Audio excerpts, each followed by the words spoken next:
Welcome friends, एक बार पुनः मैं डॉक्टर आदित्य सिंह आप सबके बीच। तो आज हम देखना चाहते हैं और समझने का प्रयास करेंगे सिंधु अपवाह तंत्र।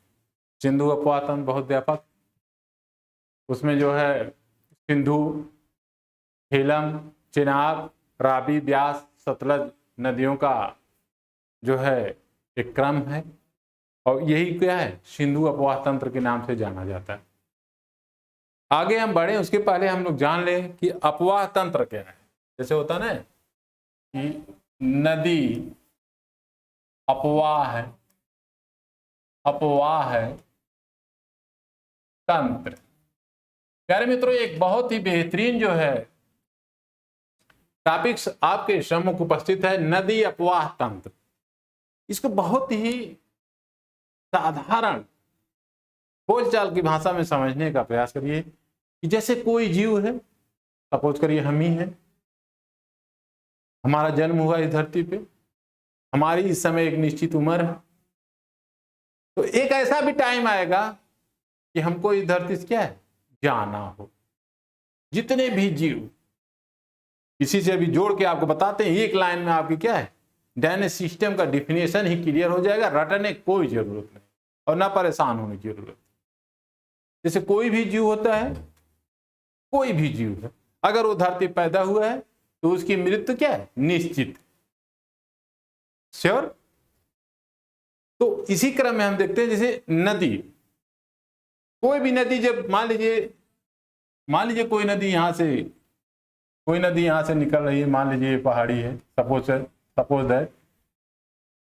अब मान लीजिए किसी भाग से नदी निकल रही है,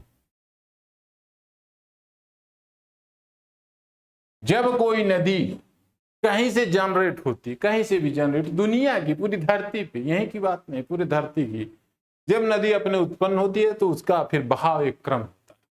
और अपने बहाव के क्रम में क्या है, बहुत कुछ ऐसी नदियां हैं, अधिकांश नदियां क्या है, समुद्र में जाकर के गिर जाती हैं।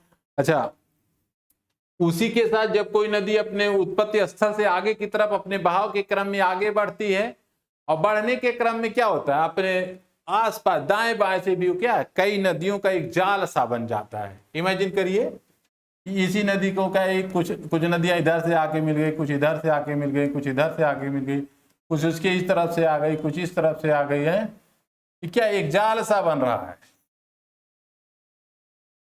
ध्यान दीजिए, कोई नदी अपने उत्पत्ति के स्थल से या उत्पत्ति स्थान से आगे की तरफ बढ़ती है तो उसमें आकर के क्या विभिन्न नदियों का जो है एक क्रम जुड़ जाता है, और फिर वो नदी आगे की तरफ, वो नदी का बहाव रुकता नहीं, वो नदी आगे की तरफ बढ़ती जाती है, या तो क्या एक और बड़ी नदी में जाके मिल जाती है।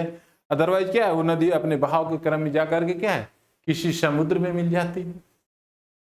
तो आप देखिए, कोई नदी जहां से शुरू हो रही है और फिर अपने बहाव के क्रम में उसका एक मार्ग होता है, उसका एक मार्ग होता है, बहाव के क्रम में आगे की तरफ बढ़ती जाती है और जाकर के क्या है, समुद्र में मिल जाती है। अरे भाई, यही नदी का क्या है, अपवाह तंत्र। यही नदी का क्या है, अपवाह तंत्र है। वो जब कोई नदी अपने बहाव के क्रम में अपने दाएं बाएं से भी क्या है, विभिन्न प्रकार की नदियां आकर के उसमें मिल जाती हैं, यह नदी क्या है, एक उसकी सहायक नदी कहलाती है। लेकिन इसी में एक और चीज है, हमें समझना होगा, नदी की कोई भी, जैसे कोई भी नदी की शाखा ब्रांच है, जैसे पेड़ होता है उसमें विभिन्न प्रकार की क्या है, शाखाएं लगी होती हैं।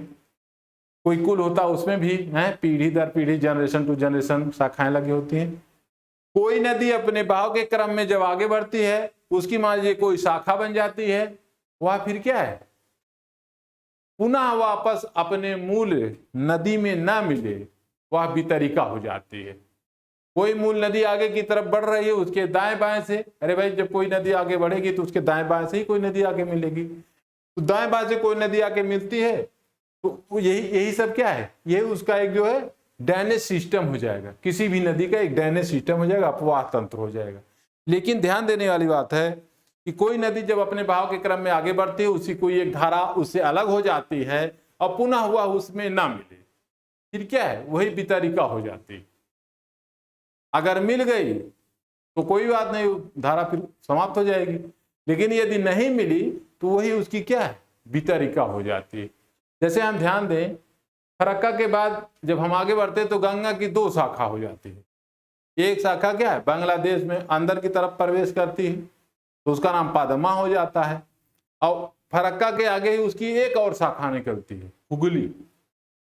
हालांकि जब फरक्का के उस तरफ जो है दक्षिण पूर्व की तरफ उसकी एक शाखा निकल कर जाती है, तो उसे जो है हम तुरंत, ध्यान दीजिए, हुगली नदी नहीं देते, कहते हैं जब उसमें दामोदर नदी और मिलांग एक नदी आकर के मिलती है तब उसका मूल रूप से नाम होता है क्या, हुगली नदी। तब जाकर के उसको हम कहते हैं। और फरक्का से वहां तक के जो उस ये गंगा की जो शाखा की धारा है, इसको हम भगीरथ के नाम से भी जानते हैं।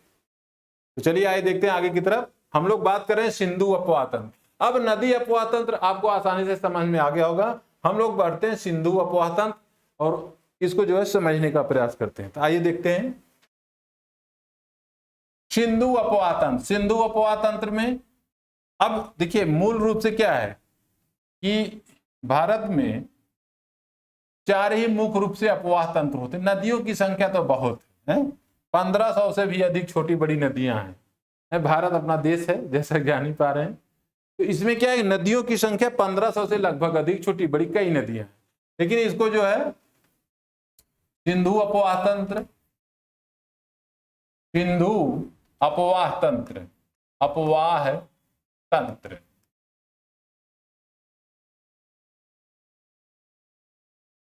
गंगा अपवाह तंत्र, गंगा अपवाह तंत्र। देखिए नदियों की बात हो रही है, थोड़ा सा हम लोग इसके वजह से समझ लें कि भारत की नदियां कैसे जो है कितने अपवाह तंत्र के रूप में भारत की विभिन्न नदियां सम्मिलित हैं। तीसरी अगर हम बात करें तो ब्रह्मपुत्र अपवाह तंत्र,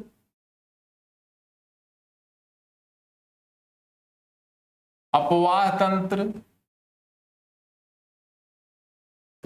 और प्रायद्वीपीय,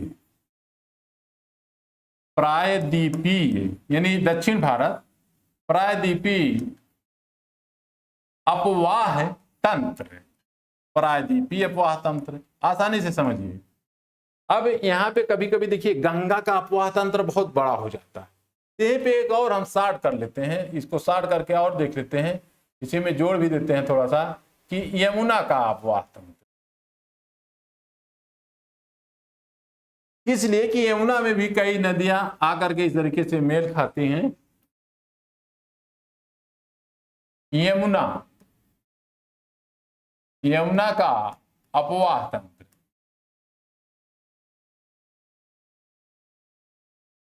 क्योंकि अगर यमुना के अपवाह तंत्र को देखिए, हम जब आपको पढ़ाएंगे तो यमुना के अपवाह तंत्र को अलग करके ही पढ़ाएंगे, लेकिन वो गंगा से ही जुड़ा है। यमुना जी गंगा जी की सहायक नदी है, इतनी बात आप जानते रहिए।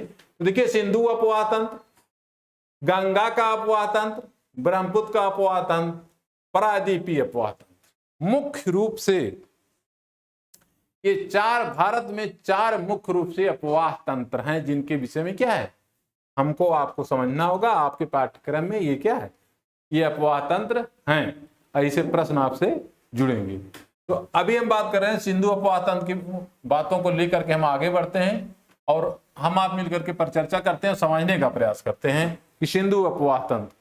तो सिंधु अपवाह तंत्र में देखिए यहां पे क्या है, यहां तिब्बत में एक जगह है जहां पे क्या है, जहां पे चू, ओखर चू एक नाम है भाई, है देखिए चू, ओखर चू। किसू को कहते हैं शेरमुख, किसी को कहते हैं शेरमुख, किसी को कहते हैं सिंही खंभान, नाम है। अब ये क्या है, एक ग्लेशियर है भैया, एक ग्लेशियर है, एक ग्लेशियर है। यहीं से क्या है अपनी जो ये नदी है, कौन, सिंधु नदी, सिंधु नदी क्या है, यहीं से निकलती है। सिंधु नदी क्या है, यहीं से निकलती है। अब सिंधु नदी कहां से निकलती है, चूवाखर चू मतलब ओखर, ओखर चू एक हिमनद है, ग्लेशियर है, कहां, तिब्बत में। देखिए तिब्बत में है, ये अपने देश में नहीं निकलती है। ये कहां निकलती है, तिब्बत से। और तिब्बत से जब निकलती है तो बुंजी नामक स्थान पर, ध्यान दीजिएगा, बुंजी नामक स्थान पर भारत में प्रवेश करती है।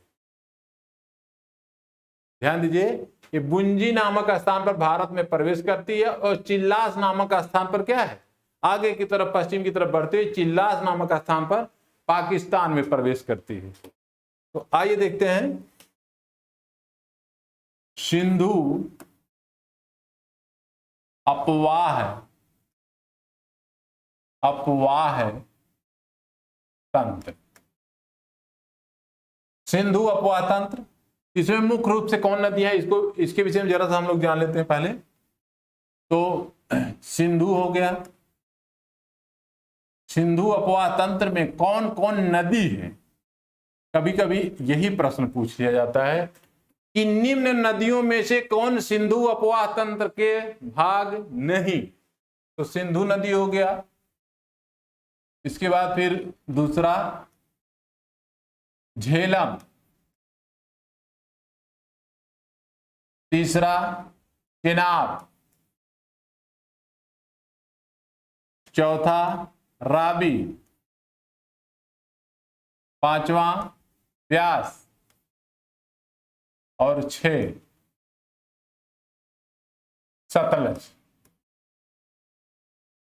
अब देखिए ये प्रमुख नदियां, और इन्हीं से प्रश्न पूछ लिया जाता है कि जैसे सिंधु अपवाह तंत्र में इन नदियों में से, जैसे मान लीजिए 3 दे दिया, एक और दे दिया, दूसरे जगह से दे दिया, जैसे गंगा अपवाह तंत्र का दे दिया, मान लीजिए गोमती दे दिया, तीस्ता दे दिया है, तो तीस्ता उसका अपवाह मतलब ब्रह्मपुत्र अपवाह तंत्र में आ जाएगा। तो जैसे कोई एक नदी अदर दे दिया और पूछ लिया निम्न नदियों में से कौन सिंधु अपवाह तंत्र का भाग नहीं है। तो ऐसे ही आपके परीक्षाओं से प्रश्न जुड़ेंगे और इस क्रम में आपको आगे की तरफ चलना होगा। तो हम बात करें सर्वप्रथम यहाँ पे सिंधु नदी की बात करें, और इसी के एक एक देखिए, ये तो मुख्य नदियां जैसे सिंधु, झेलम, चेनाब, रावी, ब्यास, सतलज, सभी नदियों के विषय में क्या है, क्रमवार हम लोग का अध्ययन करना होगा, तब हम लोग क्या है आसानी से समझ सकते हैं। तो सिंधु नदी पहली बात आती है, सिंधु नदी, सिंधु नदी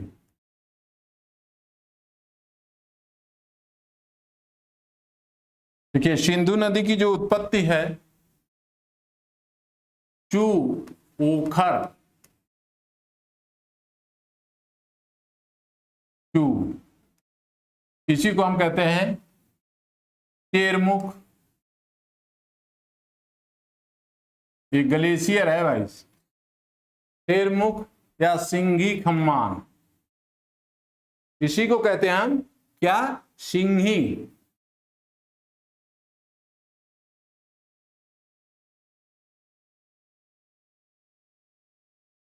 सिंघी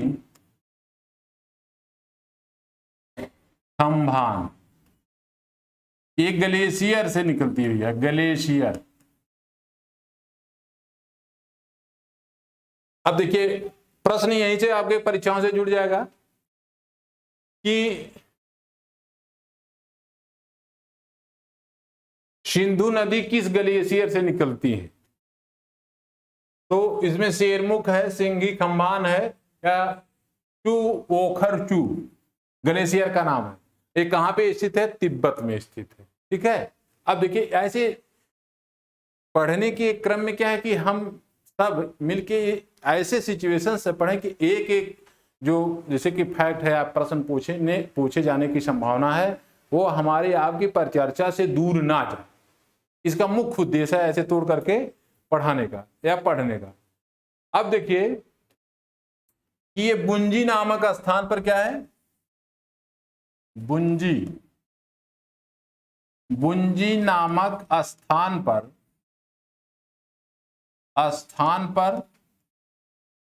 भारत में प्रवेश करती है, भारत में प्रवेश करती है। बुंजी नामक स्थान पर भारत में प्रवेश करती है और यह लद्दाख श्रेणी, यह लद्दाख तथा जास्कर श्रेणी के बीच, जास्कर श्रेणी के बीच बहती है। अब आपके दिमाग में एक प्रश्न आ रहा होगा कि कौन सी सिंधु उपवाह तंत्र की नदी है जो क्या है, लद्दाख और जास्कर श्रेणी के बीच से बहती है? तो यही वो नदी है, कौन, सिंधु नदी। ये जास्कर श्रेणी, सॉरी, लद्दाख श्रेणी और जास्कर श्रेणी के बीच में बहती है, पश्चिम की तरफ। ठीक, अब इतनी बातें यहां पे हो गई। अब हम यहां पे ये देखते हैं कि जो ये नदी है सिंधु, इसके बाएं से आके कौन मिलती है और दाहिने से आके कौन मिलती है। चलिए आइए देखते हैं हम लोग पहले। किसी मुख्य नदी में चाहे बाएं से आके कोई नदी मिले, चाहे दाएं से आके कोई नदी मिले, वो क्या है, उस मुख्य नदी की क्या है, सहायक नदी होगी। तो हम अगर देखें ऐसे ही बात करें, मान लीजिए ऐसे नदी ये जा रही है, सिंधु अपनी है, सिंधु है। अगर हम इसके बाएं से बात करें कि बाएं से इसमें कौन नदी आके मिलती है, तो जैसे जास्कर हो गया, जास्कर, जास्कर, सोहन, सोहन और स्यांग, स्यांग, जास्कर, सोहन, स्यांग, सिगार, सिगार, सिगार, ये नदियां क्या बाएं से आके मिलती। ये नदियां आप यहां पे देखें, जास्कर, सोहन, स्यांग, सिगार, ये बाएं से आके मिलती हैं। और दाएं से हम देखें अगर, तो दाएं से क्या है, गोमल, गोमल, कुर्रम, कुर्रम, काबुल, काबुल भी आती भाई उधर। और इसके बाद देखिए क्रम आप इस तरह के मतलब बाद में जब लेक्चर कंडक्ट होगे तो क्रम उसको सेट करके हम बताएंगे। अभी आप इतनी बातें कम से कम समझिए, जैसे गोमल, कुर्रम, काबुल, और काबुल के साथ साथ जो है, एक सेकंड, काबुल,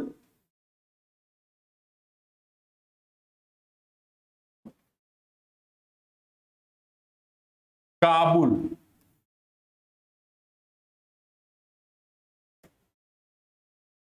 और गिलगिट, गिलगिट, श्वेक, श्वेक, अभी इसके विषय में हम बता रहे हैं। अब देखिए दाहिने से ये कुछ नदियां आकर के मिल रही हैं, ठीक है। और भारत में अगर हम बात करें तो भारत में अगर सिंधु का जो अपवाह है उसमें दाहिने से कौन नदियां मिल के आ रहे हैं, तो नुम्ब्रा, नुम्ब्रा, नुम्ब्रा हो गया, श्वेक हो गया, और गिलगिट, गिरगिट नहीं भाई, गिलगिट,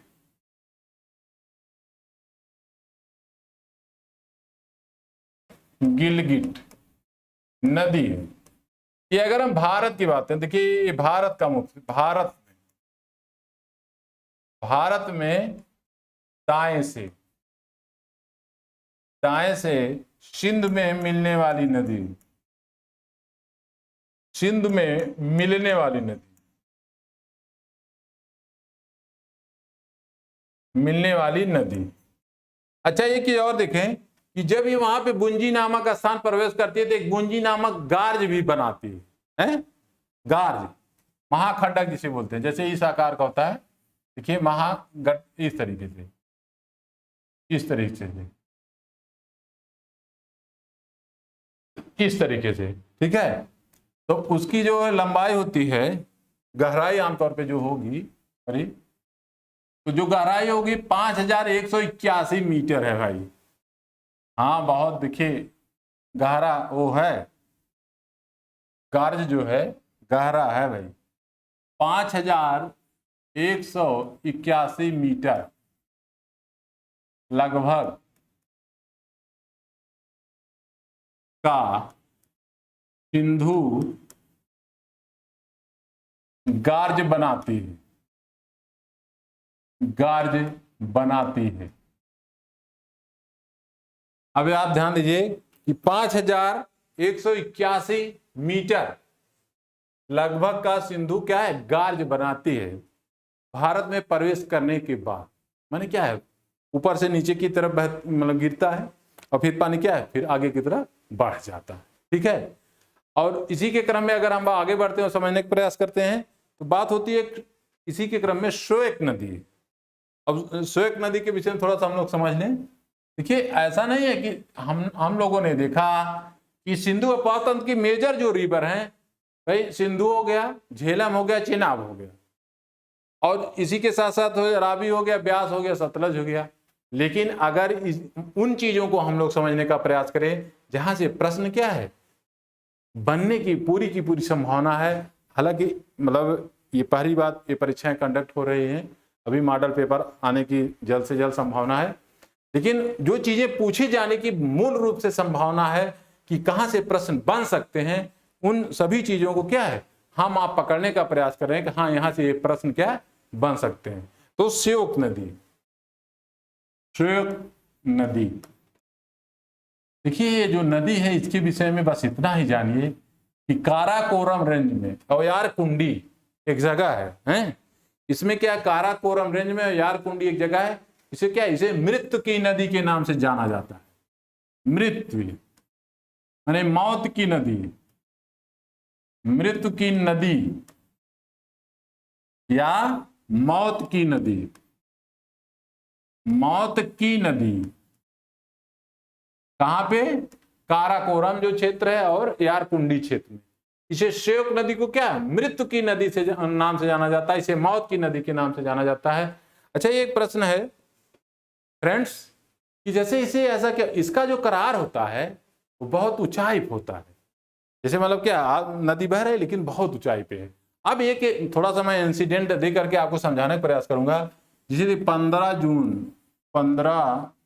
जून 2020, आप सभी भाई बहनों को ये तिथि नहीं भूलेगा, किसी को भूलना भी नहीं चाहिए, क्योंकि अपने देश के साथ एक ऐसा जैसे कि दुखद घटना घटी कि हमारे 20 से अधिक जवान शहीद हुए, और उसमें मैं आपको थोड़ा सा इस फ्रेमिंग के माध्यम से समझाने का प्रयास करूंगा कि क्या उसमें हुआ रहा होगा। ज्योग्राफिकल पॉइंट ऑफ व्यू से हम समझने का प्रयास करेंगे इस इंसिडेंट को। तो जरा सा हम लोग इसको समझ लेते हैं। अब यही वो है, यही वो नदी है श्वेक नदी, मृत्यु की नदी, मौत की नदी, ये इसी नाम से जाना जाता है। इस परीक्षा में आपको पूछ लिया जाएगा कि सिंधु उपत्यका तंत्र की कौन वा सहायक नदी है जिसे मौत की नदी के नाम से जाना जाता है, तो यही श्योक नदी। तो आइए देखते हैं कैसे। देखिए जहां पे मान लीजिए नदी का बहाव इस तरफ था, ऐसे था, तो ये जो करार था ये बहुत क्या है ऊंचाई पे है, इधर का जो करार है बहुत ऊंचाई पे है, माने बहुत अधिक ऊंचाई पे, लगभग 350 मीटर की ऊंचाई पे। तो जो मतलब सैनिकों की कुछ उधर से देखा गया कि जो चीन की तरफ से कुछ सैनिक अधिक आने की संभावना है, तो हमारे 10-12 सैनिक 15 सैनिक आगे की तरफ बढ़े और देखे कि क्या हो रहा है, कुछ हलचल सी महसूस हुई। इसके बाद क्या हुआ कि हमारे इन सैनिकों को क्या है चाइनीज सैनिकों ने पकड़ लिया। लेकिन इसी चाइनीज सैनिकों में एक पीछे था जो रेडियो सेट लेके चलता था। वो क्या है पीछे से जैसे देखा कि हमारे सैनिक पकड़ लिए गए, फिर वो क्या हुआ पीछे से वापस जाने लगा। और वापस जाकर के ठीक उसके जो है 100 मीटर पीछे जो टुकड़ी खड़ी थी जाके उनको सूचित किया कि अपने जो है मतलब साथी वहां पे पकड़ लिए गए हैं। अब यहाँ से और सैनिक बाबू कर्नल संतोष बाबू के नेतृत्व में हमारे ढेर सारे जवान वहां तक पहुंचे।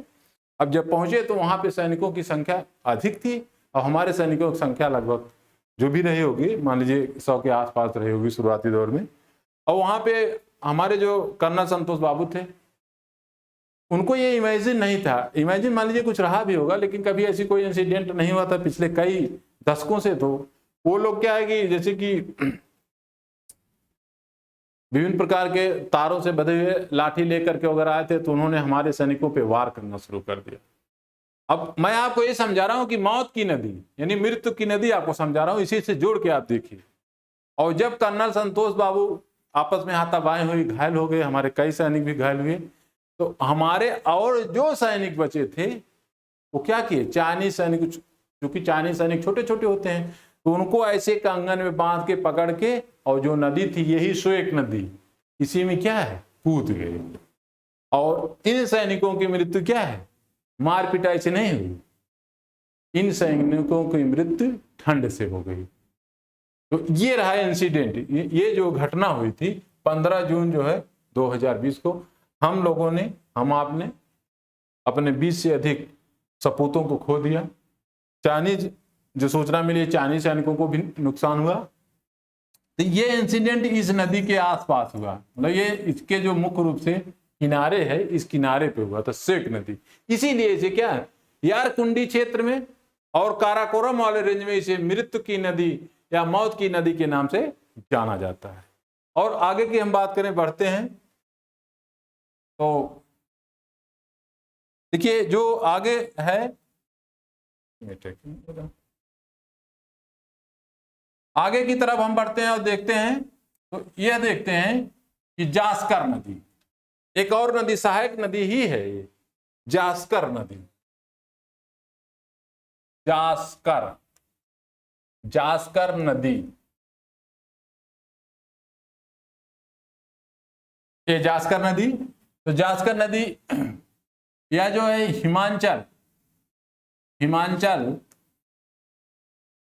हिमाचल प्रदेश और जम्मू कश्मीर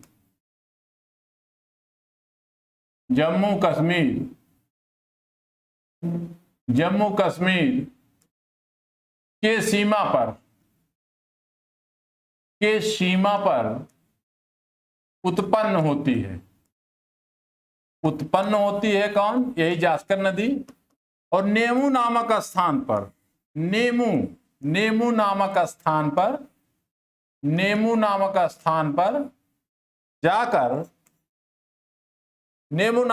पर जाकर सिंधु से मिल जाती है भाई, मिल जाती है यानी संगम बना लेती है। अब देखा हम लोगों ने देखा मौत की नदी जास्कर नदी। अब जास्कर नदी की उत्पत्ति कहां होती है, जो अपना हिमाचल प्रदेश है और जम्मू कश्मीर के बीच में जो सीमा बनाती है, और वहीं से ये जनरेट होती है और जनरेट होकर के आगे की तरफ बढ़ती है, नेमू नामक स्थान पर सिंधु नदी में मिल जाती है। कौन, अपनी ये जास्कर नदी। ठीक है, आगे की क्रम बढ़ते हैं, हम झेलम नदी पे हम लोग आते हैं।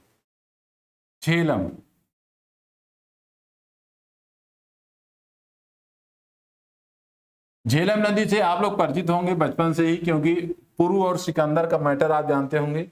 यही वो नदी है प्यारे मित्रों, यही वो नदी है क्या है जहां पे सिकंदर ने पुरु को पराजित कर दिया था। और आप ये भी जानते होंगे जब पुरु हार गया तो सिकंदर ने कहा था कि आपके साथ कैसा व्यवहार किया जाए। तो मतलब पुरु ने कहा कि जैसा एक वीर को दूसरे वीर के साथ करना चाहिए था। इस उत्तर से जो है सिकंदर बहुत खुश हुआ और पुरु का जो है क्या है पूरा राजपाट वापस करके वापस चला गया। ठीक है, यही वो नदी है, इसी नदी के किनारे क्या है युद्ध हुआ था झेलम। इसका एक और नाम है बितस्ता।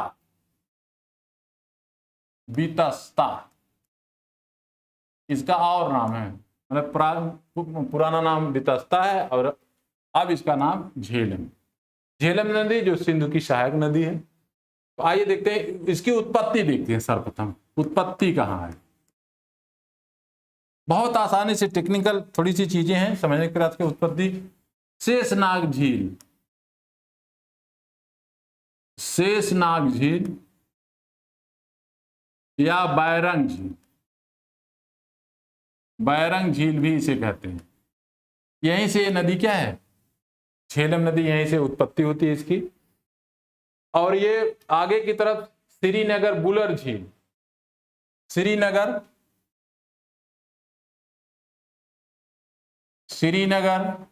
बुलर झील, बुलर झील से आगे बढ़ते हुए, बुलर झील से आगे बढ़ती है और बांसमंगम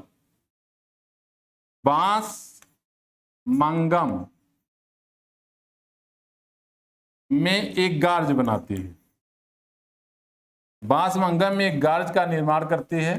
यही नदी झेलम गार्ज का निर्माण करती है।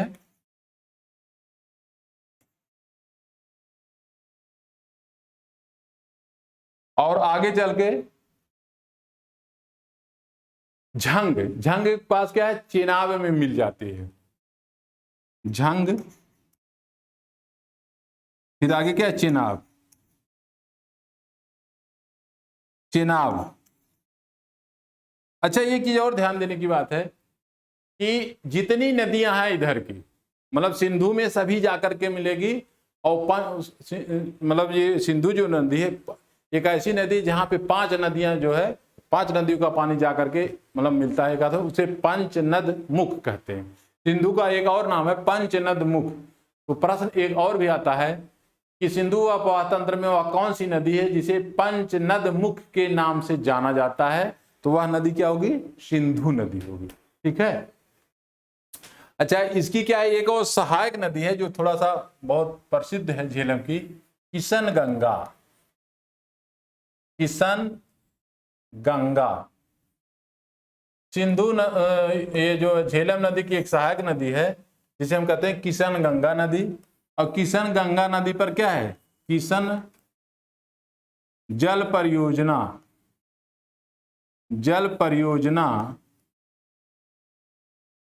किशन जल परियोजना चल रही है ऊर्जा उत्पादन के क्षेत्र में। ये क्या है, किशन गंगा नदी पर ही है। और किशन गंगा किसकी सहायक नदी है, झेलम में। कभी कभी आपकी परीक्षाओं में यही प्रश्न जुड़ जाएगा, जुड़ने की संभावना है कि किशन गंगा किस नदी की सहायक नदी है, तो किसी और की नहीं है, ये झेलम नदी की क्या है, सहायक नदी। कौन, किशन गंगा। ठीक है, इतनी बातें स्पष्ट हो गई। अब हम आगे की तरफ बढ़ते हैं। इसमें कुछ और चीजें हमें देखना है कि जैसे देखिए किशन गंगा परियोजना के विषय में हम लोगों ने देखा, जैसे एक और है इसमें परियोजना, एक होता है उरी परियोजना। इसी में झेलम में है उरी परियोजना और तुलबुल परियोजना। झेलम उरी जल परियोजना, उली जल परियोजना, दूसरा है तुलबुल जल परियोजना। यह किस नदी पर है, ये दोनों क्या है, ये दोनों क्या है, इसी नदी पर है, झेलम नदी पर। उरी जल परियोजना, तुलबुल जल परियोजना, ये क्या है, झेलम नदी पर ही स्थित है। इतनी बातें कम से कम हम लोगों को जानना होगा, समझना। ठीक है, आगे की तरफ हम बढ़ते हैं, समझने का प्रयास करते हैं चेनाब नदी। आइए देखते हैं चेनाब नदी।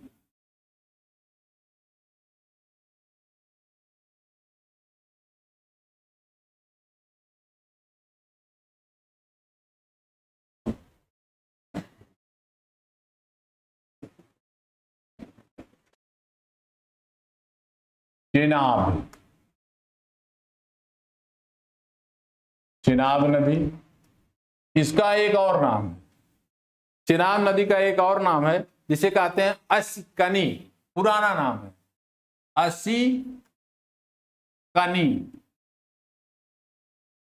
अस्कनी, ये पुराना नाम है चेनाब नदी का। अब इसकी उत्पत्ति कहाँ होती है? तो चेनाब नदी की जो उत्पत्ति होती है, देखिए इसकी कोई एक धारा नहीं है। ये जो चेनाब नदी है, ये जो है बड़ा लाचा दर्रा हिमाचल प्रदेश में है, बड़ा लाचा दर्रा। अब प्रश्न एक यहां पे आ जाता है, दर्रा क्या है? अरे भाई दर्रा कुछ नहीं, एक रास्ता है। देखिए ऐसे क्या है, रास्ता होता है। दर्रा क्या है? एक रास्ता होता है।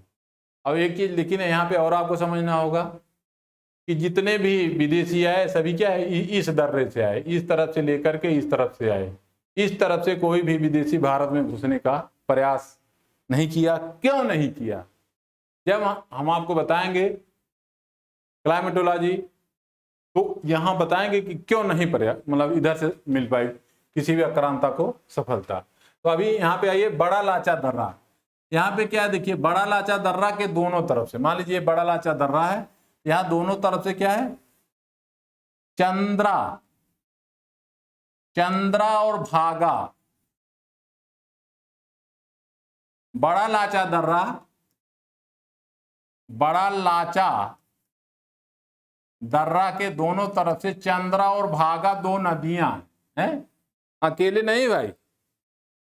चेनाब का कोई जो है विशेष जो है उस तरीके अस्तित्व नहीं है। चंद्रा और भागा, बड़ा लाचा दर्रा के तरफ से दोनों तरफ से क्या है, चंद्रा और भागा नदियां निकलती हैं और ये आगे की तरफ क्या है, बढ़ती। जब ये आगे की तरफ बढ़ती हैं तो केलांग के निकट क्या है, तंडी, केलांग के निकट तंडी में क्या है, इनका संगम हो जाता है, तंडी। ध्यान दीजिए, चंद्रा और भागा नदियों का क्या है, केलांग के निकट तंडी में क्या है, संगम हो जाता है। और ये जब मिल जाती हैं फिर क्या है, ये आगे की तरफ तंडी आगे की तरफ जो है बढ़ती हैं। और आगे बढ़ने के क्रम में क्या है, देखिए आगे की तरफ बढ़ती हैं और जाकर के क्या है, ये सिंधु में मिलती है। लेकिन इसके पहले सिंधु में ये मिलने से पहले अन्य जो नदियां हैं सभी इसी में मिलती, सतलज हो चाहे रावी हो, और ब्यास तो हरके में मिल जाएगा। तो ये सभी शेष अन्य तीन नदियां, या मतलब ये सतलज दो नदियों का जल लेकर के खुद अपना और ब्यास का जल लेकर के आगे की तरफ बढ़ते हुए पश्चिम की तरफ जाकर के चेनाब में मिल जाती है, और चेनाब फिर आगे जल करके सिंधु में मिल जाती है। ठीक है, तो देखिए केलांग के निकट क्या है, तंडी नामक स्थान पर इसका संगम हो जाता है और तब इसका नाम क्या है, चेनाब हो जाता है, चेनाब। चंद्रा और भागा, चेनाब भाई कुछ नहीं है व्यक्तिगत रूप से, चंद्रा और भागा नदियों का क्या है, दो धाराओं का संगम हो जाता है, केलांग के निकट तंडी नामक स्थान पे संगम हो जाता है, तब वहां से इसका नाम चेनाब हो जाता है। और पश्चिम की तरफ बढ़ते हुए आगे बढ़ते हुए जाकर के ये पाकिस्तान में मिल करके और जो सिंधु से मिल जाती है। ठीक है, तो इतनी बातें यहाँ पे स्पष्ट हो गई। थोड़ी सी और बातें यहाँ पे हमें जानना होगा कि इसपे 3 परियोजनाएं हैं। दुलस्ती, इस पे 3 परियोजनाएं हैं और जो कि बहुत महत्वपूर्ण है और बहुत अधिक मात्रा में क्या है, ऊर्जा जनरेट करके क्या है, ऊर्जा संकट को कम करने का प्रयास कर रही हैं। इस पे 3 परियोजनाएं इसी नदी पे, ध्यान रखिएगा, इसी नदी पे 3 परियोजनाएं हैं। नंबर वन सलाल परियोजना, सलाल परियोजना,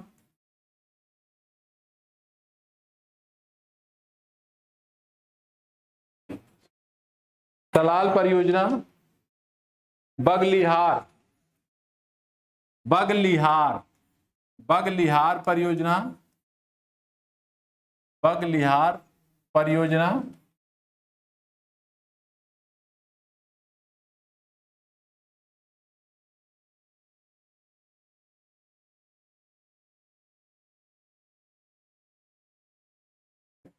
परियोजना बागलिहार परियोजना। नंबर तीसरा है दुलस्ती। दुलस्ती दुलस्ती परियोजना। ये तीनों परियोजनाएं ध्यान दीजिए, ये सभी क्या है, तीनों परियोजनाएं ये सभी क्या है, चेनाब नदी पर स्थित है। आपको ध्यान देने की जरूरत है कि केलांग के निकट तंडी नामक स्थान पर जब चंद्रा और भागा नदियों का संगम हो जाता है और जब ये आगे की तरफ बढ़ती है तो भारत की ये तीन परियोजनाएं, सलाल परियोजना, बगलिहार परियोजना, दुलस्ती परियोजना, ये तीनों परियोजना क्या है, चेनाब नदी पर स्थित है। और चेनाब नदी का पुराना नाम अस्कनी के नाम से जाना जाता है, इसका वेदों में भी उल्लेख है। तो फ्रेंड्स, आज का लेक्चर हम यहीं तक रोक रहे हैं और फिर इसके बाद आगे का लेक्चर हम कंडक्ट करेंगे। और प्लेटफार्म की तरफ से लगातार जो प्रयास किया जा रहा है, जैसे कि पेपर सेट लगातार हल कराए जा रहे हैं, आप सभी फ्रेंड्स से रिक्वेस्ट है कि देखिए आप प्लेटफार्म पे आइए, लगातार लाइव क्लासेस चल रही हैं, उसको आप देखिए। हमारे द्वारा माननीय अमित शुक्ला सर के द्वारा और एसपी शुक्ला सर के द्वारा हमारी टीम से आप परिचित ही हैं, और लगातार डॉक्टर अमित सर के द्वारा अंग्रेजी के जो विवेक सर हैं लगातार कोशिश कर रहे हैं। तो पहली चीज जो हमारे प्लेटफार्म पे चीजें दी जा रही हैं, जैसे मतलब क्रमवार सॉल्व कराए जा रहे हैं, उसको आप देखिए। जो हमारी टीम है जो कार्य कर रही है, उसको उनकी व्याख्या को देखिए। मैं बताता हूं कि आपकी अधिकांश तैयारी इसी से तैयार हो जाएगा। और कोशिश करिए कि जो आगे के क्रम में आपके क्लासेस मूव करेंगे, कंडक्ट होने वाले हैं, बहुप्रतीक्षित क्लास है, उस पर काम हो रहा है, बहुत कोशिश किया जा रहा है, हमारी टेक्निकल टीम लगातार कोशिश कर रही है। उस पर जब आप जुड़ेंगे और समझेंगे तो मैं मतलब जो है प्रतिबद्ध हूँ, हमारी टीम प्रतिबद्ध है कि आपकी समस्या जो है अधिकांश रूप में समाप्त हो जाएगी और जो आपका रिक्वायरमेंट है उससे बेहतर हमारी टीम कोशिश कर रही है। और कोशिश जो कर रहे, देखिए जो कर रही है वो दिख भी रही है। अब आप खुद देखें, हमारे जो पेपर को चेक करें, देखें हमारे जो टीम को देखें, टीम हमारे टीम के जो लीड कर रहे हैं उनको देखें, कितनी बेहतर तरीके से चीज़ों को आगे बढ़ाया जा रहा है। तो मैं आपसे रिक्वेस्ट कर रहा हूँ, खुद तो आइए ही, अपने साथ भी जो आपके जो भी हैं, परिचित हैं, रिश्तेदार हैं, दोस्त हैं, उनको भी लाइए। और जो वो तैयारी पेट की करना चाहते हैं करें और इस प्लेटफॉर्म पे जुड़ें और रचनात्मक से अपने जीवन को आगे बढ़ाने का काम करें, संवारने का काम करें, देश के लिए कुछ करें और खुद के लिए कुछ करिए। तो फ्रेंड्स, आज का लेक्चर यहीं तक। Thank you. अगले के लेक्चर में मैं फिर मिलूंगा। धन्यवाद।